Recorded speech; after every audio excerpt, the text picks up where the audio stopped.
Well, the case helped fuel months of nationwide demonstrations and protests over racial injustice. Ahmaud Arbery, a 25-year-old black man, gunned down by two white men as he was out jogging in a suburban Georgia neighborhood. Now, the Justice Department has ramped up its case, federal hate crime charges, as well as charges of attempted kidnapping. This is the most significant civil rights prosecution to date from the Biden administration.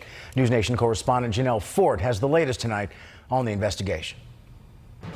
Travis McMichael, his father Gregory McMichael, and their neighbor William Bryan, seen in this now viral video, first chasing down and then eventually shooting and killing 25-year-old Ahmaud Arbery, are now all charged with federal hate crimes for their roles in the incident. I think because of the sheer tragedy and the sheer fear and really the seediness of this particular case, I can see why the Justice Department has taken it and wanting to make a very strong statement that these kind of behaviors, these illegal attacks against marginalized communities, particularly African-American communities, will no longer be tolerated. Phil Andrew is a former FBI agent and current principal of PAX Group. He says the move shows the Biden administration Justice Department making good on its promise to aggressively pursue civil rights matters. Georgia didn't even have a hate crime statute until June of last year.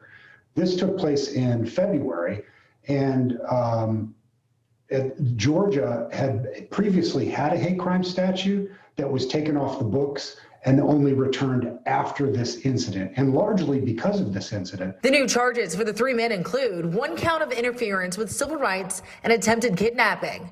And the McMichaels are also charged with using, carrying, and brandishing a firearm during a crime of violence.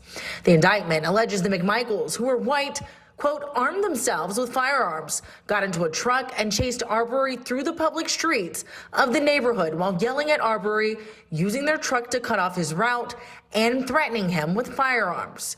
And did so because Arbery is black. It was brought about that, after they killed Arbery, one of the men stood over his body, uttered a racial slur.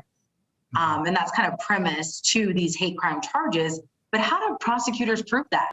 It's also my understanding that some of the preliminary investigation has indicated that some of the other actors in this case, the perpetrators or the accused, have used racial slurs in social media and in other communication, which creates an environment where they at least you could suspect that they were viewing this victim in part because of his race. Attempts to reach the lawyers for both the McMichaels and Bryan went unanswered, but they've said their clients were justified. They believe Arbery was breaking into homes in their neighborhood. Surveillance video captured him entering a home under construction before the shooting. They say this is not a case about race and deny allegations about that racial slur. Arbery's family attorney, S. Lee Merritt, tweeted this about the new charges. The family of Ahmaud Arbery is grateful for the Fed hate crime charges against the men responsible for his murder. These charges will serve as a fail-safe to the state prosecution. Hate claimed Ahmaud's life. Our justice system must combat intolerance. The McMichaels and Bryan head to pretrial in 2 weeks on their state charges.